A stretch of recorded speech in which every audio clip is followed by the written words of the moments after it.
I am using my Sassy Spearmint. It smells so minty and so refreshing. People won't miss the smell of chemicals because they'll walk in and they'll feel refreshed. The reason why I chose spearmint in the kitchen is because it's an uplifting, good aroma that just brings good feelings, and it makes you feel fresh and just makes you feel just happy. So here we go. We're gonna start cleaning the microwave.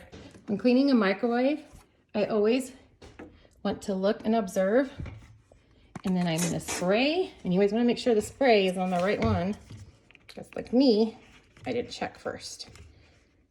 Okay, there we go.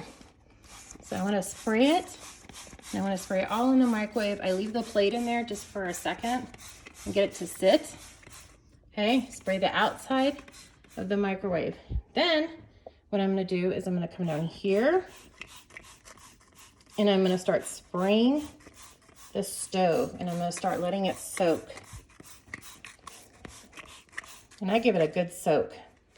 So we're gonna let all that soak here, and then when I come into a house, I always spray the microwave and I leave it and I go back and I start on something else so I can let it soak. Now it's time to come back and work on the microwave and the oven. So what I like to do is put a cloth down, and then I'll come back to the microwave, and I'm gonna grab the glass plate and I'm gonna put it right here. So whenever I taught my employees for training, I always told them to get a cloth out so it doesn't slip or break hitting the counters. And then what I'll do is I'll tell them to get this, the little piece, and put it in there. And then if the knobs come off, what I like to do, and I don't know if these come off or not. Yep, they do. So if the knobs come off, what I like to do is I teach my employees to put the knobs in here. And the reason why is because I've seen one too many knobs go down the garbage disposal, falling down, breaking, and all that fun stuff. So a good rule of thumb is keep it all here, and you can even push it back while you're cleaning. So that is my tip for keeping those things safe. Next, what I like to do is I like to remove this part of the stove, put them in there, the grates. Then what I like to do is take these little guys, and I like to take them off and put them to the side.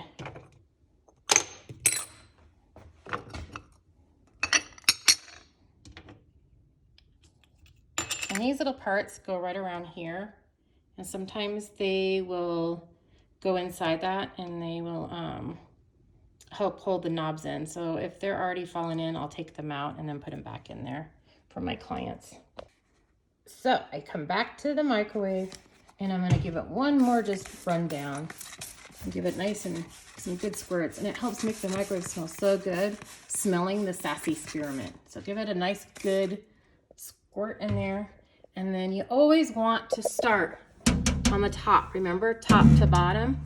So I always start on the top and I clean the top of the microwave. So anything that does fall is gonna fall towards the bottom, and then I'll catch it. So start from here, do the back, do the sides, and this bottom piece should be last for inside the microwave. And then I like to work my way outside for the door, and then clean the final step, clean the outside of this.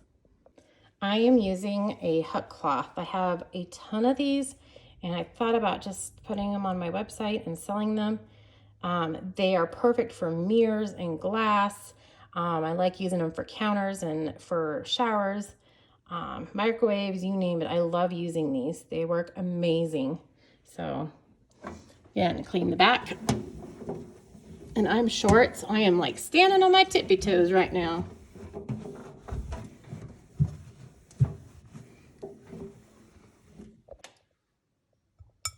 Next, it's this time to put these away. So I just take these and I wipe them down, and they go inside the microwave.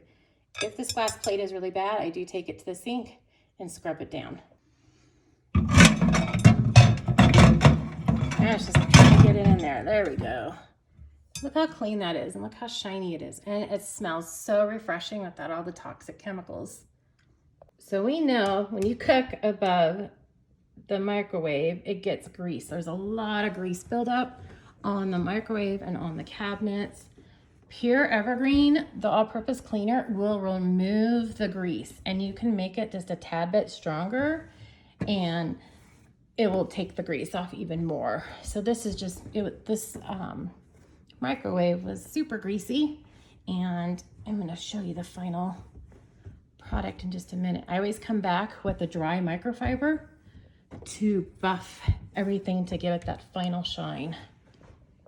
So I'm using the buff microfiber, and it is dry, and I'm coming back and I'm just gonna give it a good little buff afterwards.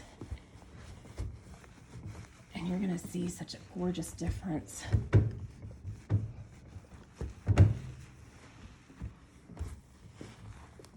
we go. Look how beautiful that is. No smudges, no smears. It's absolutely beautiful and shiny. And then you open inside, and look at that. Bam. So when cleaning, we tend to forget underneath the microwave. It is a huge, I think a lot of people forget, or they don't even know that they have filters. So what I recommend for the filters is you can pull it out. There's a little section right there that you can pull it out with right here. You pull it out, and you can either stick this in the dishwasher. I spray it down and put mine in the dishwasher, or you could fill your sink up with some soapy hot water, and I usually sometimes will add a capful of the 32-ounce bottle and put it in the sink and put it in there, and then give it a good scrubbing, and it'll make it look nice and new. So don't forget to clean underneath the microwave.